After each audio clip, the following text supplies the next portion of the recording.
दिल्ली में हुई Haryana BJP core group की मीटिंग। निकाय चुनावों को लेकर बैठक में मंथन। बीजेपी के राष्ट्रीय कार्यकारी अध्यक्ष के दौरे को लेकर भी हुई चर्चा। मनरेगा के नाम को लेकर हरियाणा में सियासी संग्राम। कांग्रेस बोली मनरेगा को खत्म करना चाहती है सरकार, इसीलिए खोला मोर्चा। बीजेपी का पलटवार, हमने मनरेगा का विकास किया, कांग्रेस मुद्दा विहीन। भूपेंद्र सिंह हुड्डा का सरकार पर शायरी वाला कटाक्ष। शायराना अंदाज में बोले, ए चमन यूं तो बता तेरा माली कौन है, चंडीगढ़ में है या दिल्ली में है या एक फूल दो माली। अपने पैतृक गांव पेटवाड़ पहुंचे सीजीआई सूर्यकांत, लोगों ने किया भव्य स्वागत। केंद्रीय कानून मंत्री अर्जुन राम मेघवाल भी रहे मौजूद। हरियाणा के कैबिनेट के मंत्री और विधायक भी हुए शामिल। 10 बेटियों के बाद 11वें बेटे को जन्म देने वाली महिला की कृषि मंत्री ने की तारीफ। बोले उनका मान सम्मान करना चाहिए, बच्चे भगवान की देन।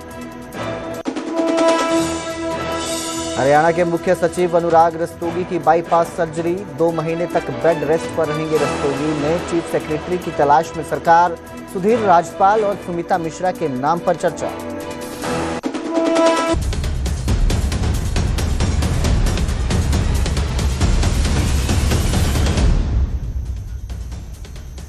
नमस्कार, स्वागत है न्यूज 18 पंजाब हरियाणा में। मैं आपके साथ कुलदीप भारद्वाज। हरियाणा प्राइम की शुरुआत करेंगे दिल्ली से, जहां हरियाणा बीजेपी कोर ग्रुप की मीटिंग हुई। कोर ग्रुप की इस बैठक में कई अहम मुद्दों पर चर्चा हुई। गुरुग्राम में होने वाले युवा दिवस की तैयारियों पर मंथन हुआ। युवा दिवस में शामिल होंगे बीजेपी के जो कार्यकारी अध्यक्ष हैं, मुख्यमंत्री नायब सिंह सैनी भी इस मीटिंग में शामिल हुए थे। मुख्यमंत्री नायब सिंह सैनी ने इस मीटिंग में स्थानीय निकाय के चुनावों को लेकर भी चर्चा की। 3 जगहों पर निकाय चुनाव होने हैं, इसको लेकर भी इस बैठक में मंथन किया गया, चर्चा की गई। तो गुरुग्राम में युवा दिवस की तैयारियों पर भी इस बैठक में मंथन हुआ।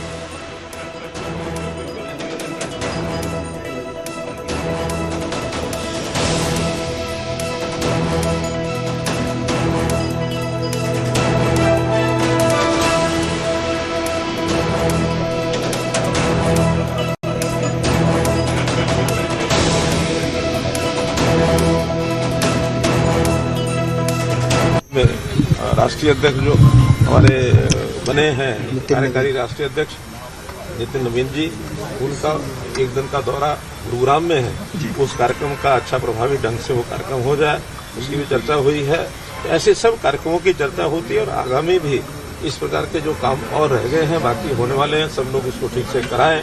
कहीं कहीं चुनाव का जैसे विषय 3 कारपोरेशन के चुनाव आने वाले हैं, कभी भी घोषित हो सकते हैं, जिसमें सोनीपत है, अम्बाला है और पंचकुला है। तीनों कारपोरेशन के चुनाव, क्योंकि उनका कार्यकाल पूरा हो चुका है, उस चुनाव की तैयारी के नाते से भी यहाँ जिम्मेवारी लगा दी जाएगी। प्रदेश अध्यक्ष हमारे उनकी जिम्मेवारियां लगाएंगे ताकि उसको आगे बढ़ा करके काम को चलाएंगे। इस बैठक में किन महत्वपूर्ण मुद्दों पर आज बातचीत? आज ये जो हरियाणा प्रदेश की कोर कमेटी की जो बैठक हुई है, और इसमें हमारे राष्ट्रीय अध्यक्ष नितिन नवीन जी 12 जनवरी को युवा दिवस, उस पर एक भव्य प्रोग्राम गुरुग्राम में होगा, उसकी पूरी तैयारियों की चर्चा इसमें हुई है। और श्रद्धेय पूर्व प्रधानमंत्री भारत रत्न अटल बिहारी वाजपेयी जी का जो शताब्दी वर्ष रहा है, और पूरे वर्ष भर जो शताब्दी वर्ष के कार्यक्रम रहेंगे, उन पर विस्तार से चर्चा हुई है। और आत्मनिर्भर भारत किस प्रकार से, और बहुत सारे प्रोग्राम पार्टी के चले हैं, आत्मनिर्भर भारत बने। और हमारे जो बहुत सारी इकाइयां हैं, स्थानीय निकाय है, परिषद है, पालिकाएं हैं, बहुत सारी ऐसी संस्थाएं हैं, हम फोकस करेंगे कि उनको एक टारगेट देंगे ताकि वो सभी संस्थाएं आत्मनिर्भर बने। एक और कांग्रेस ने मनरेगा का नाम बदले जाने को लेकर सरकार को घेरना शुरू कर दिया है, तो दूसरी ओर सरकार के मंत्रियों की ओर से कांग्रेस के इस विरोध को मुद्दा विहीन बताया जा रहा है। केंद्रीय मंत्री मनोहर लाल और हरियाणा के कैबिनेट मंत्री श्याम सिंह राणा ने इस मुद्दे पर कांग्रेस पर पलटवार किया है। वो तो कह रहे हैं हमने 125 दिन कर दिया है, केवल दिखावा। 125 दिन किस चीज का, जब आपने अधिकार ही छीन लिया गरीब आदमी का। और गांव में कौन सबसे गरीब आदमी तो मजदूरी मांगते हैं। और इसके साथ साथ गांव में कार्य भी होता था विकास का। पंचायतों को अधिकार दिया गया था, पंचायत अपनी मर्जी से काम देखते थे, काम करवाते थे। उनका अधिकार भी आपने यहाँ पर उसको भी, पंचायती राज सिस्टम को भी आपने कमजोर कर दिया। तो गांधी जी का केवल नाम नहीं इससे हटाया है, गांधी जी के विचार को, उनकी सोच को आपने कमजोर किया है। गरीब आदमी के अधिकार को आपने छीना है। ये भाजपा की केंद्रीय सरकार ने केवल अपने नाम के लिए, और क्या कहते हैं कि राज्य सरकार 40% पैसा दे। कौन सी सरकार दे पाएगी? कितनी स्कीमों का क्या हश्र हुआ है इस पैटर्न पर। ये है कि ये हक जो आर्थिक रूप से कमजोर वर्ग है उनका ये हक जो खत्म करने की स्कीम है, मनरेगा को ही खत्म किया जा रहा है। देखा जाए तो ये कानून वापस लिया जाए और मनरेगा का जो मूल रूप है, जो उसका रूप उस समय बना था, उसी रूप में लोगों के बीच।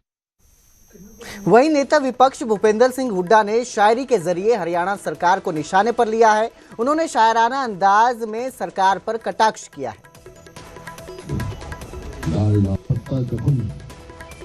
डाल डाल दर्द, इसका मतलब सारा समाज छोटे से बड़े को डाल डाल दर्द। हे माली यूं तो बता, ना हे चमन यूं तो बता, तेरा माली कौन है? तेरा माली कौन है? चंडीगढ़ में है या दिल्ली में है? ये एक फूल दो माली है।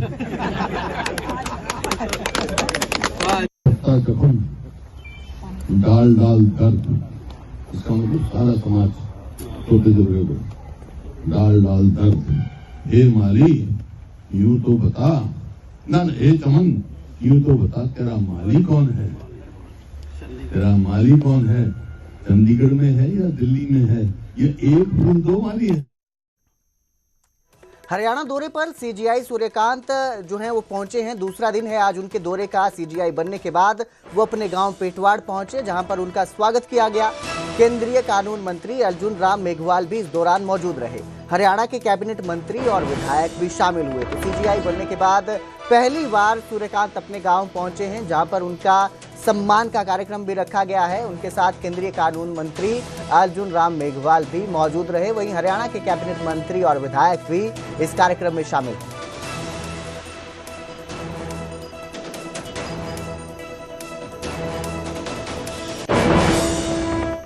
पिछले दिनों जींद में एक महिला ने 10 बेटियों के बाद 11वें बेटे को जन्म दिया था, जो काफी चर्चाओं में रहा था। किसी ने इसे बेटियों के प्रति महिला और उसके पति की बेरुखी बताया, तो किसी ने बेटे की चाहत कहा। अब इसी पर हरियाणा के कैबिनेट मंत्री श्याम सिंह राणा का भी कुछ ऐसा ही बयान सामने आया है।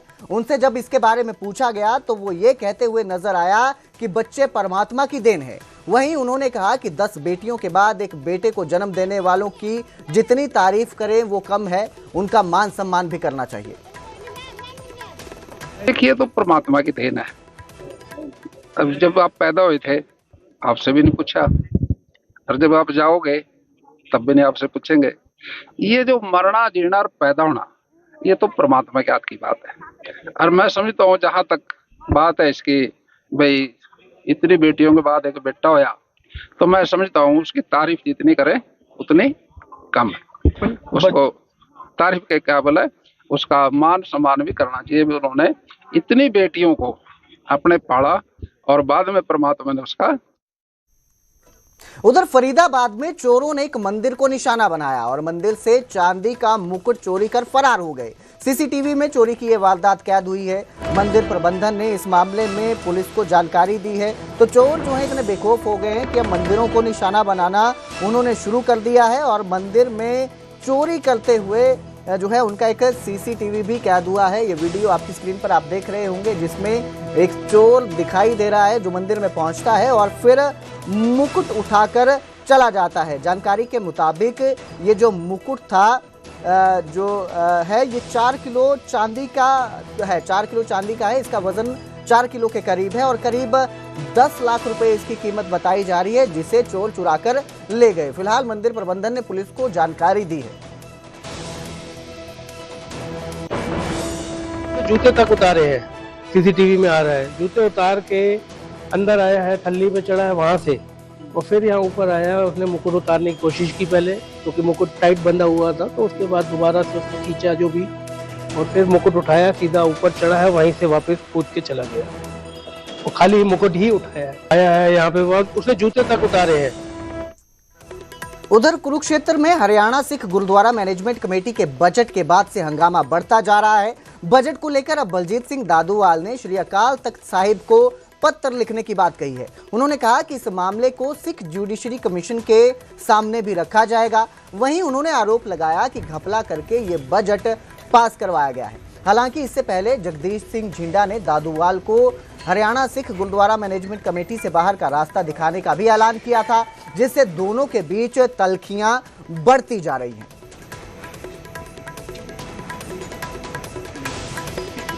ਅੱਜ ਵੀ ਜੋ ਇਹਨੇ ਕੋਰ ਕੰਮ ਕੀਤਾ ਹੈ 11 ਮੈਂਬਰਾਂ ਨੂੰ ਕੈਦ ਕਰਕੇ ਉਹ ਵਰਲਡ ਦੇ ਵਿੱਚ ਮੈਸੇਜ ਆਏਗਾ। ਮੈਂ ਦੁਨੀਆ ਭਰ ਦੇ ਲੋਕਾਂ ਨੂੰ ਕਹਿਣਾ ਵਾਂ ਕਿ ਇਸ ਬੰਦੇ ਨੂੰ ਹਰਿਆਣਾ ਕਮੇਟੀ ਵਾਲੇ ਤੋਂ ਬਰਖਾਸਤ ਕਰ ਦਈਏ। कोई साडा मैंबर नहीं, किते भी इहदा कीर्तन ना कराया जाए, किते भी इहदा समागम ना कराया जाए, इहदे कोल इन्हां गल्लां दा जवाब पूछा जाए। तू अपने आप नूं धर्म प्रचार कमेटी दा चेयरमैन क्यों खुआना है, जदों कि तेरे विरुद्ध 7वें महीने च लैटर 2025 जारी हो चुका है, जुडिशियल कमीशन नूं भेज दिता गया, इलैक्शन कमीशन नूं भेज दिता गया। ये हाली भी ये जड़ियां ना हरकतां तो बाहर नहीं आ रहा। इस करके प्यारी साध संगत जी अज दा हाउस फैसला करदा है कि उन्होंने बर्खास्त करके और साइन करवा के इलैक्शन कमीशन ते जुडिशियल कमीशन नूं भेज दिते जाणगे। और जुडिशियल कमीशन से भी कहता है कि जुडिशियल कमीशन फिर हाथी बन चुका है। ये जुडिशरी नूं नहीं बख्शदा, ना किसी मैंबरां नूं बख्शदा है। ਅਸੀਂ ਸਾਡੇ ਮੈਂਬਰ ਸਾਹਿਬਾਨਾਂ ਨੇ ਸਲਾਹ ਕੀਤੀ ਹੈ ਕਿ ਸ਼੍ਰੀ ਅਕਾਲ ਤਖਤ ਸਾਹਿਬ ਦੇ ਉੱਤੇ ਆਉਣ ਵਾਲੇ ਦਿਨਾਂ 'ਚ ਮਸਲਾ ਲੈ ਕੇ ਜਾਣਗੇ ਕਿ ਸ਼੍ਰੀ ਗੁਰੂ ਗ੍ਰੰਥ ਸਾਹਿਬ ਦੀ ਹਜ਼ੂਰੀ ਦੇ ਵਿੱਚ ਝੂਠ ਬੋਲਿਆ ਗਿਆ, ਗ੍ਰੰਥੀ ਸਿੰਘ ਕੋਲੋਂ ਝੂਠ ਬੁਲਵਾਇਆ ਗਿਆ। ਇਹ ਇੱਕ ਧਾਰਮਿਕ ਸੰਸਥਾ ਆ, ਸਰਕਾਰੀ ਸੰਸਥਾਵਾਂ ਵੀ ਖਿਆਲ ਰੱਖਦੀਆਂ ਨੇ, ਚਾਹੇ ਪਾਰਲੀਮੈਂਟ ਦਾ ਬਜਟ ਹੋਵੇ ਚਾਹੇ ਹੋਵੇ ਵਿਧਾਨ ਸਭਾ ਦਾ, ਉਹਦੇ ਵਿੱਚ ਵੀ ਖਿਆਲ ਰੱਖਿਆ ਜਾਂਦਾ ਮਰਿਆਦਾ ਦਾ। ਤਾਂ ਪਰ ਇਹ ਤਾਂ ਧਾਰਮਿਕ ਸੰਸਥਾ ਹੈ ਤੇ ਇੱਥੇ ਧਰਮ ਦੀ ਮਰਿਆਦਾ ਨੂੰ ਦਰਕਨਾਰ ਕਰ ਦਿੱਤਾ। ਗੁਰੂ ਗ੍ਰੰਥ ਸਾਹਿਬ ਦੀ ਮਰਿਆਦਾ ਨੂੰ, ਅਰਦਾਸ ਨੂੰ ਕਤਲ ਕੀਤਾ ਗਿਆ ਇੱਥੇ, ਕਿ ਝੂਠ ਬੋਲਿਆ ਗਿਆ ਅਰਦਾਸ ਦੇ ਵਿੱਚ, ਅਰਦਾਸ ਦੀ ਮਰਿਆਦਾ ਦਾ ਤੋਹੀਨ ਕਰ ਦਿੱਤੀ, ਮਰਿਆਦਾ ਦਾ ਕਤਲ ਕੀਤਾ ਗਿਆ ਅਰਦਾਸ ਦਾ। ਕਿ ਉਹਦੇ 'ਚ ਇਹ ਕਿਹਾ ਗਿਆ ਕਿ ਇੱਥੇ 2/3 ਮੈਜੋਰਟੀ ਨਾਲ ਬਜਟ ਪਾਸ ਹੋਇਆ, ਜਦੋਂ ਕਿ 28 ਮੈਂਬਰਾਂ ਦੇ ਨਾਲ 2/3 ਮੈਜੋਰਟੀ ਨਹੀਂ ਹੁੰਦੀ। ਮੈਂ ਸਾਰੇ ਹੀ ਉਹਨਾਂ ਸਤਿਕਾਰਯੋਗ ਮੈਂਬਰ ਸਾਹਿਬਾਨਾਂ ਨੂੰ ਅਪੀਲ ਕਰਨੀ ਚਾਹੁੰਦਾ ਕਿ ਉਹ ਅਕਾਲ ਤਖਤ ਸਾਹਿਬ ਦੇ ਉੱਤੇ ਜਾ ਕੇ, ਅਕਾਲ ਤਖਤ ਸਾਹਿਬ ਦੇ ਉੱਤੇ ਸਾਡੇ ਮੈਂਬਰ ਸਾਹਿਬਾਨ, ਸੀਨੀਅਰ ਮੀਤ ਪ੍ਰਧਾਨ, ਜੂਨੀਅਰ ਮੀਤ ਪ੍ਰਧਾਨ, ਅੰਤਰੰਗ ਮੈਂਬਰ, ਦੂਸਰੇ ਮੈਂਬਰ ਸਾਰੇ ਅਕਾਲ ਤਖਤ ਸਾਹਿਬ ਤੇ ਐਪਲੀਕੇਸ਼ਨ ਦੇ ਰਹੇ ਆ ਕਿ ਉਹਨਾਂ ਨੂੰ ਅਕਾਲ ਤਖਤ ਦੇ ਸਾਰੇ ਮੈਂਬਰ ਸਾਹਿਬਾਨਾਂ ਨੂੰ ਸੱਦਿਆ ਜਾਵੇ ਜਿਹੜੇ ਉਸ ਦਿਨ ਹਾਜ਼ਰ ਸਨ। ਜਗਦੀਸ਼ ਸਿੰਘ ਝਿੰਡਾ ਚਾਹ ਪਿਉਣ ਦੇ ਵੀ 50,000 ਲੈ ਲੈਂਦਾ, ਲੱਖ ਰੁਪਇਆ ਲੈਂਦਾ। ਐਡੀ ਕਰਪਸ਼ਨ ਜਿਹੜੀ ਆ ਉਸਨੇ ਕਮੇਟੀ 'ਚ ਵੀ ਕਰ ਰਿਹਾ। ਉਹਨੂੰ ਤਾਂ ਹੀ ਮੇਰੇ ਤੋਂ ਸਿਰਦਰਦੀ। ਤੁਸੀਂ ਦੇਖੋ ਬਜਟ ਪਾਸ ਹੋਇਆ, ਬਜਟ ਦੀ ਗੱਲ ਕਰੇ ਵਿਅਕਤੀ, ਉਹ ਜੇ 20 ਮਿੰਟ ਬੋਲਿਆ ਤਾਂ ਦਾਦੂ। और अब इस वक्त की बड़ी खबर आपको दे रहे हैं। सोनीपत में बड़ा ट्रेन हादसा टला है। ट्रेन चालक की सूझबूझ के चलते सोनीपत में यह हादसा टल गया। सोनीपत रेलवे स्टेशन पर करीब 1 घंटे तक वंदे भारत ट्रेन रुकी रही। जानकारी के मुताबिक नट बोल्ट पहिए से चिपकने के कारण ट्रेन से आवाज आई थी, लेकिन चालक ने सूझबूझ दिखाते हुए ट्रेन को सुरक्षित स्टेशन तक पहुंचाया। वंदे भारत ट्रेन की कार्रवाई जो है तकनीकी जांच करवाई गई।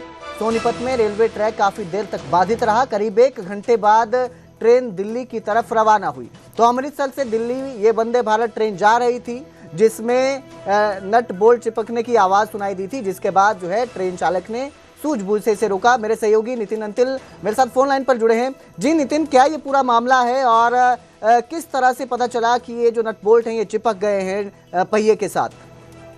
जी कुलदीप, मैं आपको जानकारी दे दूं, जिस तरह से अमृतसर से जो वंदे भारत ट्रेन है वो दिल्ली जा रही थी और जैसे ही उसने सांदलकला रेलवे स्टेशन क्रॉस किया तो जो चालक था उसे गाड़ी के नीचे पहिए से आवाज आने की जो सुनाई दी, जिसके बाद तुरंत गाड़ी को रोरी सोनीपत रेलवे स्टेशन पर रोका गया और उसके बाद जीआरपी आरपीएफ को सूचना दी गई। वहीं जो जांच इंजीनियर है उनको भी बुलाया गया कि आखिरकार ऐसा वंदे भारत ट्रेन में क्या हुआ कि वो उससे आवाज आ रही है, क्योंकि अगर वो ट्रेन नहीं रुकती तो कोई बड़ा हादसा हो सकता था। क्योंकि कोई लोहे की नुकीली चीज जो पहिए से चिपक गई थी और ट्रेन से आवाज आ रही थी, जिसके बाद जब जांच की गई इंजीनियरों द्वारा तो पहिए से चिपका हुआ लोहे की चीज मिली, जिसे 1 घंटे तक जो रिपेयरिंग चली और उसे उतारा गया और करीब 1 घंटे तक जो और ट्रेनें थी उन्हें लूप जो लाइनें थी उसे निकालने का कार्य किया गया और वंदे भारत ट्रेन 1 घंटे तक इंजीनियरों की जांच के बाद उसे अब रवाना कर दिया गया है। गनीमत ये रही कि कोई बड़ा नहीं हुआ, सिर्फ वो पहिए से जो चिपक गया था लोहे का कोई नकुली चीज और उसे साफ करवा दिया गया। लेकिन कहीं ना कहीं एक बड़ा हादसा हम कह सकते हैं कुलदीप की तला है। जी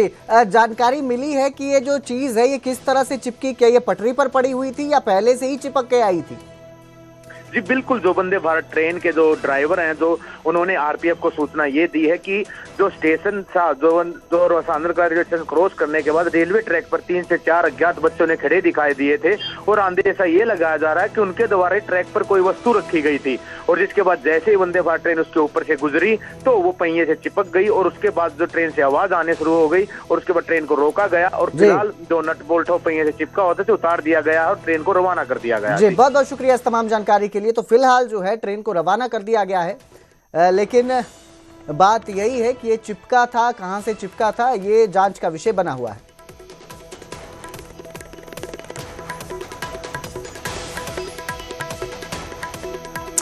कांग्रेस सांसद कुमारी सैलजा का सरपंचों को लेकर सरकार पर निशाना है। उन्होंने कहा कि सरपंचों को समय पर सरकार फंड नहीं दे रही है, विकास के नाम पर कुछ नहीं किया जा रहा है।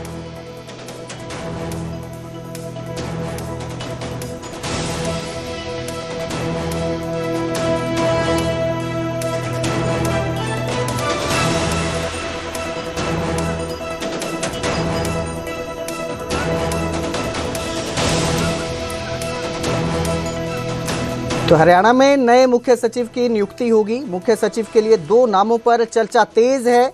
सुधीर राजपाल और सुमिता मिश्रा के नाम पर चर्चा है। अनुराग रस्तोगी के बेड रेस्ट के बाद नए चीफ सेक्रेटरी की तलाश की गई है। 2 महीने तक बेड रेस्ट पर रहेंगे अनुराग रस्तोगी। आपको बता दें कि कार्डियक अरेस्ट आने के बाद उनका इलाज चल रहा है और अब 2 नामों पर चर्चा की जा रही है। 2 नामों पर चर्चा तेज है, जिसमें सुधीर राजपाल और सुमिता मिश्रा का नाम सबसे आगे है। हालांकि किनकी नियुक्ति होती है ये सरकार पर निर्भर करेगा। तो हरियाणा में नए मुख्य सचिव की नियुक्ति होगी।